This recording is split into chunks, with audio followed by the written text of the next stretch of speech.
Once upon a time, in the serene village of Kapilavastu, a young woman named Ananda sought the Buddha's wisdom. Ananda was ambitious, driven by the desire to achieve great success and wealth. Yet, despite his relentless efforts, he found himself struggling, always falling short of his goals. One day, he heard that the Buddha was visiting the nearby forest. Determined to find the key to his success, Ananda set out to meet the Enlightened One.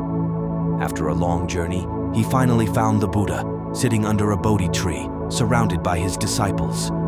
With great humility, Ananda approached and bowed deeply. "Great Buddha," he began, "I have worked tirelessly, yet success eludes me. Please, share with me the secret to achieving success in life." The Buddha gazed at Ananda with kind eyes and smiled. "Success, young Ananda, is not merely about hard work and ambition.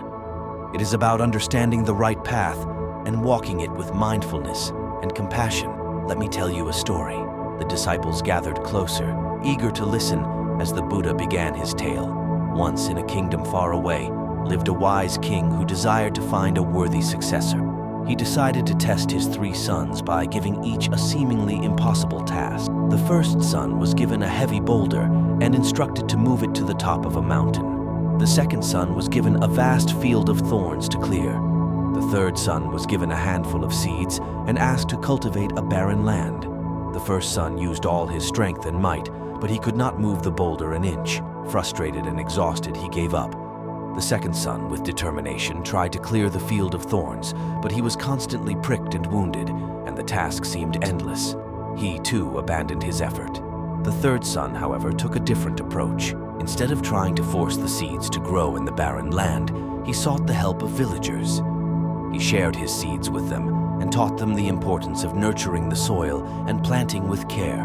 Together, they worked to enrich the land, and in time, the once barren field flourished with crops and flowers. The king observed his sons and saw the wisdom in the youngest. He called them to his throne and declared, "Success is not about brute force or solitary struggle. It is about understanding the nature of your task, seeking help when needed, and working with compassion and collaboration." The Buddha paused, letting the story sink in. He then looked at Ananda and said, "The youngest son's success was born from his ability to see beyond the immediate obstacle. He understood the importance of community, patience, and the right effort. Success, Ananda, is not just about achieving a goal, but also about the journey and the lessons learned along the way. It is about aligning your actions with wisdom, compassion, and mindfulness." Ananda bowed deeply, his heart filled with newfound understanding. He realized that true success lies in the balance of effort, wisdom, and compassion, and in walking the path with mindfulness and the support of others. From that day on, Ananda approached his goals with a calm mind and an open heart, and in time he found the success he had always sought, not just in wealth, but in the richness of a meaningful and fulfilling life. And thus, the Buddha's teaching illuminated the path to true success for all who listened and understood.